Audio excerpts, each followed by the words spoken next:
बाणवंदना हुई। इस वक्त शरद पवार साहब अब आने वाले हैं, ऐसा लगा बातचीत से, क्योंकि वो अभी आए भी नहीं है वो अभी आए भी नहीं है और अचानक से जो मुखाग्नि देने की प्रक्रिया थी वो रोक दी गई। अंतिम सलामी दी जाए, अंतिम सलामी।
तो आपने देखा कि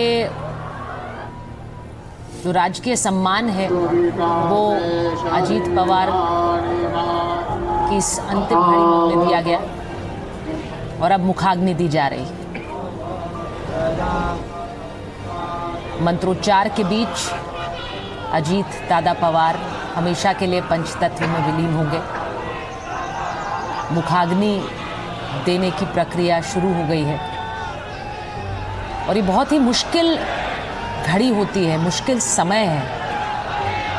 जिन बच्चों ने अभी हाथ थामकर राजनीति का ख शायद सीखना ही शुरू किया था, क्योंकि जीवन का कहरा तो शुरुआत से माँ बाप सिखाते हैं और अब ऐसे समय में अजीत दादा पवार छोड़कर चले गए हैं।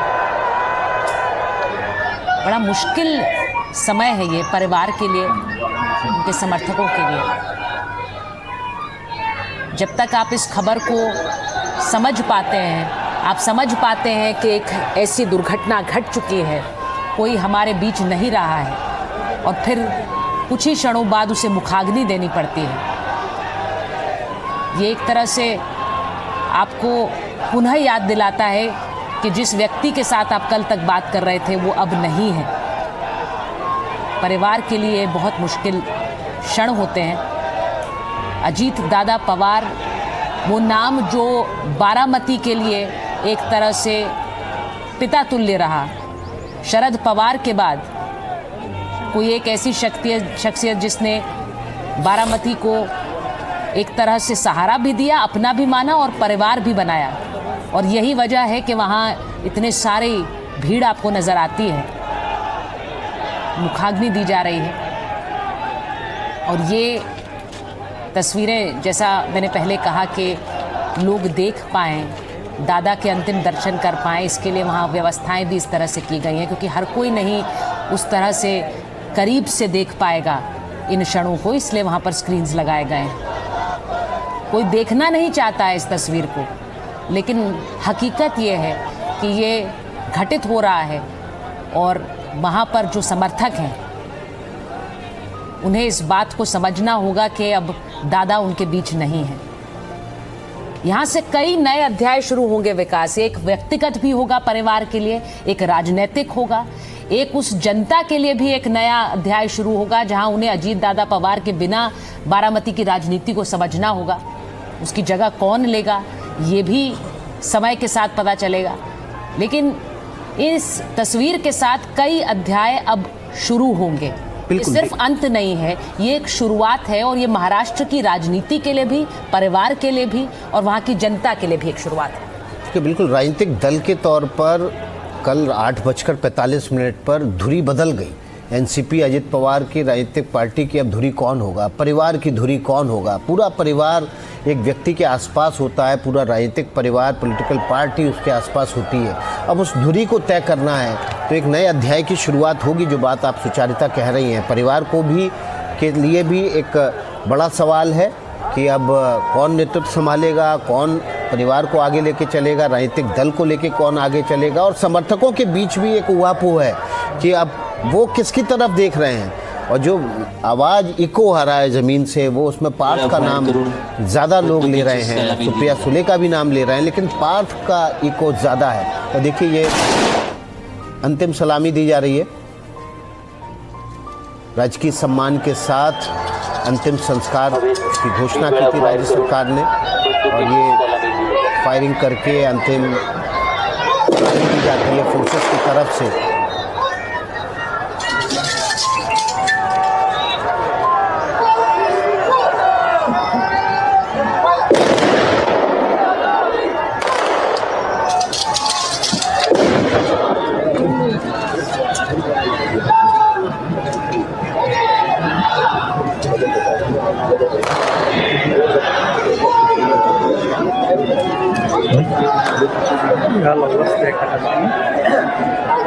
खाली गेल्यावर रोज गेले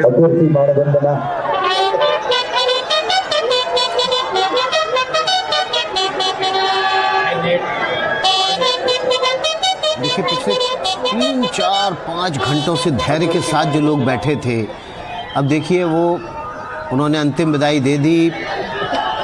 पार्थिव देह पंचतत्व में विलीन होने जा रही है। अब जाके लोग वहाँ से हिलना शुरू हुए। सतीश जी, ये दिखाता है कि नेता जो है कितने भीतर तक इन लोगों के दिल में बसा था।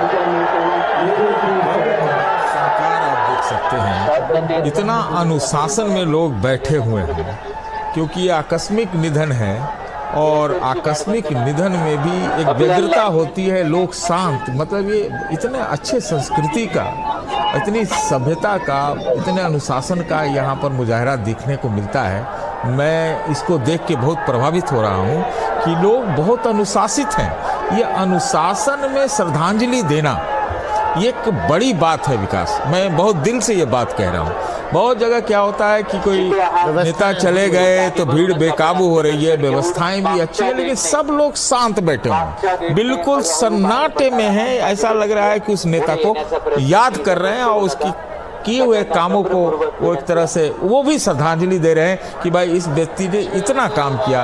ये परिवार के प्रति श्रद्धा, ये समाज जो है वहाँ पर वो बहुत एक तरह से बहुत अच्छा लगता है देख करके। आपको एक चीज़ बताऊं, मैंने अजीत पवार के बारे में या पवार फैमिली को देखा, कृषिकारों के लिए, जो खेतियर है, खेत वालों के लिए, कोऑपरेटिव के लिए और इरिगेशन सिंचाई में, वो उसमें उन लोगों ने बहुत ज़्यादा काम किया है कोऑपरेटिव में। तो वो जो आप जनता देख रहे हैं ना, शायद वो एक अनुशासन और शायद जो वो श्रद्धांजलि, उसका भी अक्स इसमें आपको दिखाई पड़ेगा। आपण बाहेर पडूया। बाहेर प्रचंड गर्दी आहे, खूप गर्दी आहे। हळूहळू मागच्या बाजूने बाहेर पडा।